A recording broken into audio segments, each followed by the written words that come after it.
కాంగ్రెస్ పార్టీలో విషాదం చోటు చేసుకుంది. అనంతపురం కాంగ్రెస్ మాజీ ఎంపీ దరూరు పుల్లయ్య గుండెపోటుతో కన్నుమూశారు. ప్రస్తుతం బళ్ళారిలో ఉంటున్న ఆయన నిన్న అక్కడి నుంచి కంప్లై కొట్టాలలో ఉన్న పొలాన్ని చూడటానికి వెళ్లారు.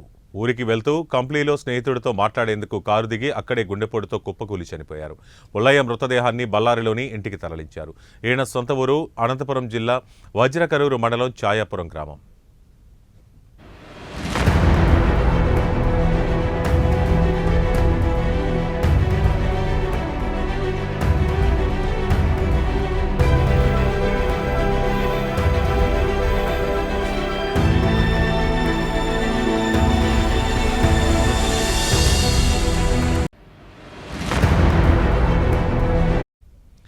ఆయన కుమార్తె అమెరికాలో ఉండడంతో ఆమె వచ్చాక బళ్ళారి లేదా ఛాయాపురంలో అంత్యక్రియలు నిర్వహిస్తామని కుమారుడు దరూరు రమేష్ వెల్లడించారు.